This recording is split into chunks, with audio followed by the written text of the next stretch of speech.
Cash management की video series में आप सबका स्वागत है। मैं हूं पराग कक्कैया, आपका फाइनेंस कोच। फ्रेंड्स, आज के इस वीडियो में मैं आपको आपके बिजनेस में कैश फ्लो बढ़ाने की कुछ पावरफुल टिप्स दूंगा। तो फ्रेंड्स, हमारे बिजनेस में सबसे इम्पोर्टेंट फैक्टर्स होता है तो वो होता है कैश। तो फ्रेंड्स, अगर हमें हमारे बिजनेस में कैश फ्लो बढ़ाना है तो हमें हमारी कैश कन्वर्जन साइकिल को रिड्यूस करने पे काम करना पड़ेगा।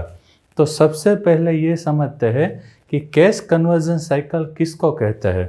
तो फ्रेंड्स, हमारे बिजनेस में जब भी हम 1 रुपया किसी भी चीज़ पे खर्चा करेंगे तो वही रुपया कुछ दिनों बाद हमारे बैंक अकाउंट में क्रेडिट होगा या हमारे पॉकेट में आएगा। तो ये दोनों टाइमिंग के बीच का जो डिफरेंस है उसको बोलेंगे हम कैश कन्वर्जन साइकिल। तो फ्रेंड्स, उसको एक और एग्जांपल से हम समझते हैं कि सपोज हम मैन्युफैक्चरिंग का बिजनेस करते हैं। तो मैन्युफैक्चरिंग स्टार्ट करने के लिए हम रॉ मटेरियल की खरीदारी करेंगे। तो जिस दिन हम रॉ मटेरियल की खरीदारी करते हैं उसके 30 डेज के बाद हम हमारे सप्लायर को पेमेंट करेंगे, क्योंकि हमने वो खरीदारी उधारी में की थी। तो जिस दिन हम हमारे सप्लायर को पेमेंट करेंगे, जो आपको स्क्रीन पे दिख रहा है, रेड लाइन आपको दिख रही है, इतने दिनों तक हम हमारे सप्लायर का पैसा यूज़ कर रहे हैं। तो जिस दिन हम हमारे सप्लायर को पेमेंट करेंगे उसके 30 दिन बाद हम हमारे कस्टमर को उधारी में माल बेचेंगे। यानी जिस दिन हमने माल की खरीदारी की उसके 60 डेज के बाद हम हमारे कस्टमर को माल बेचते हैं। तो जिस दिन हम हमारे कस्टमर को माल बेचेंगे उसके 60 डेज के बाद कस्टमर हमें उस माल का पेमेंट करेगा। तो फ्रेंड्स, इस केस में हमारी जो ऑपरेटिंग साइकिल है वो कितने दिनों की हुई? 30 दिन के बाद हम सप्लायर को पेमेंट करते हैं, उसके 30 डेज के बाद हम हमारे कस्टमर को माल बेचते हैं, उसके 60 डेज के बाद कस्टमर हमें पेमेंट करता है। तो टोटल हमारा 120 डेज हुआ। लेकिन 30 डेज तक हम हमारे सप्लायर का पैसा यूज़ करते हैं हमारे बिजनेस में।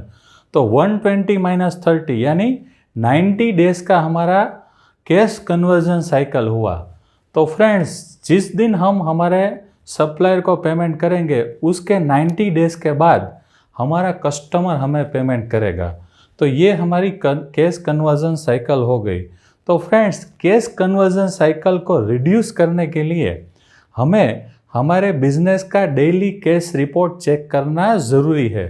तो हमें डेली कैश रिपोर्ट जब हम चेक करने बैठे तो हमें हमारी केस में लास्ट 24 आवर्स में जो भी मूवमेंट होता है उसके रीजंस कौन कौन से हैं वो भी जानना ज़रूरी है।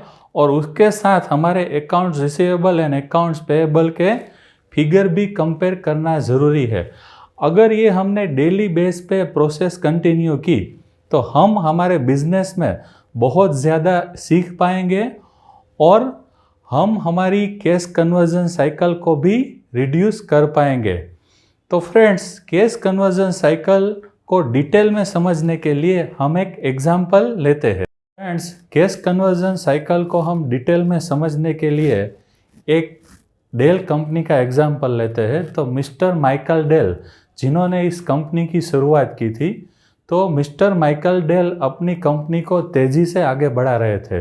लेकिन 1990 में क्या हुआ कि कंपनी की कैश ख़त्म हो गई, company rain out of the cash.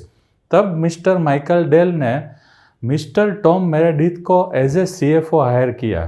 तो मिस्टर टॉम ने जब कंपनी ज्वाइन की उसके कुछ दिनों बाद उसने जब कैलकुलेशन किया कैश कन्वर्जन साइकिल का तो उसे मालूम पड़ा कि कंपनी की कैश कन्वर्जन साइकिल 63 डेज की है। यानी जिस दिन कंपनी अपने बिजनेस में $1 का खर्चा कर रही थी उसके 63 डेज के बाद उसके बैंक अकाउंट में वो डॉलर वापस क्रेडिट हो रहा था।